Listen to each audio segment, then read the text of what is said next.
I've made a whole bunch of videos about waterways and ponds, all hand dug, and trying to understand how to interact with the landscape, in particular with how water and current moves through the landscape. Most of you, or some of you, may be familiar with the permaculture mantra of slow it, spread it, and sink it, which I think is really relevant and interesting, but there are also moments throughout the year and in certain microclimates and contexts where allowing it to flow out is important as well. If I were to only retain every drop of water that wants to move through this landscape, I would be inundated with water because we are in a wet area. I'm going to link here to a video I made last year of this area, which will give you much deeper context. I'd encourage you to watch that. It's on the southern side of the 6-acre farm that is Edible Acres. And I wanted to spend just a little bit of time walking around today with a shovel, going through to do some renovation. And before I went in and modified this area, I wanted to share notes of what I'm seeing. I'd be happy to get feedback from folks, input, constructive criticism, and just kind of share with you what lens I'm looking through when I look at waterways early in the spring, late in the winter. So let me do that.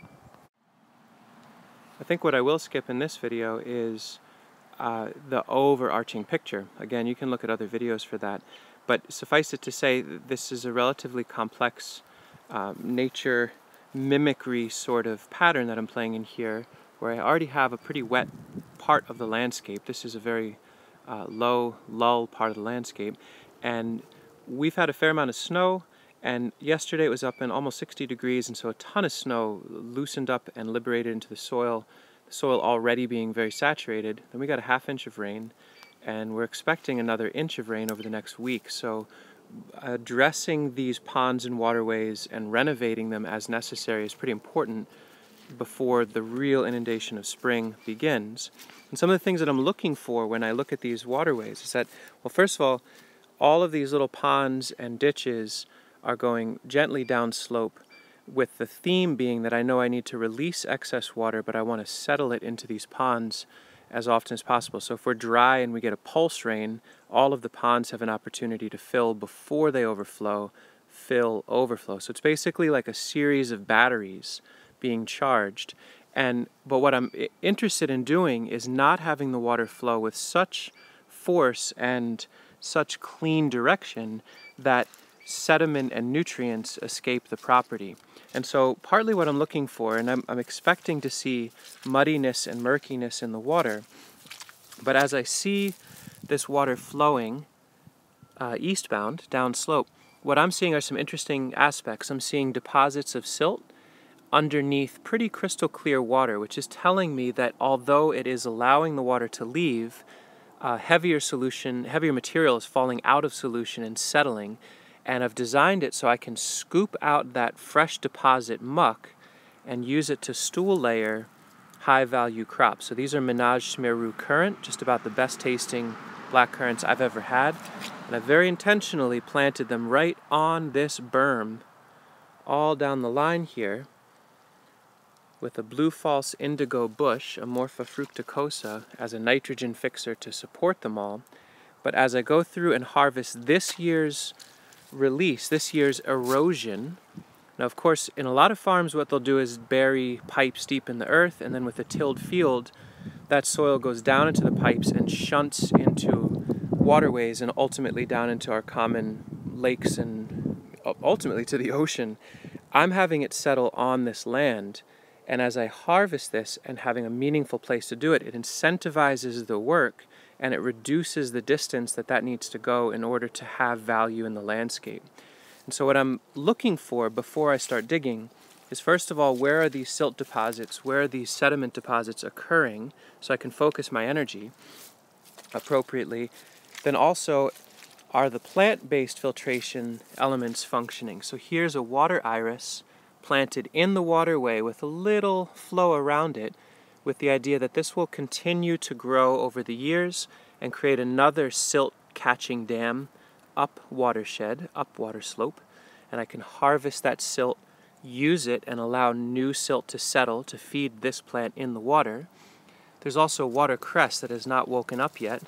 In fact, you can see they're buried underneath the most recent deposits of silt. I believe there are some other things in there as well, but This winter's watercress has yet to wake up. If I don't see it emerge soon, I'll reseed this whole area with watercress, because this wider, broad area where the water, you can really see it slows down in here. Even though it's still flowing, you can see it is moving. It's losing its momentum because it's spreading out. And so lots and lots of silt. This is all silt from this winter.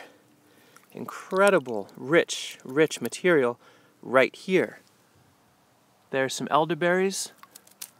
Well, I would have wanted it right against the stem, but I'll do that with the shovel. I don't normally do it this way, but you get the idea.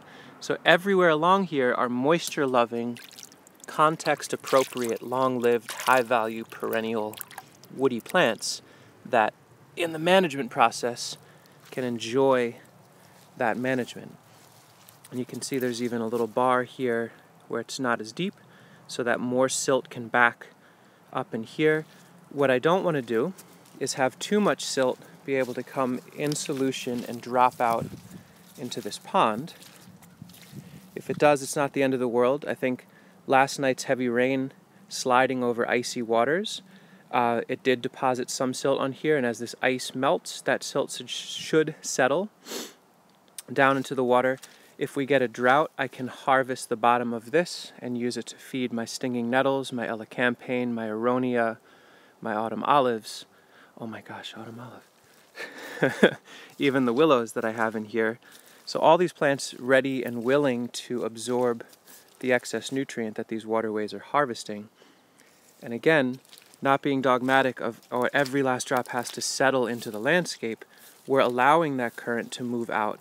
You can't block and hold everything in life. So, but as we get to another settling hole, I'm looking for ideally less silt, less cloudiness, and I'm seeing that. It's really clearing up. And then last but not least, once the water leaves from here, it's basically out of my stewardship. It leads to a common drain and out into the world, and ultimately down to that lake, Cayuga Lake, which is about a mile downslope into the east.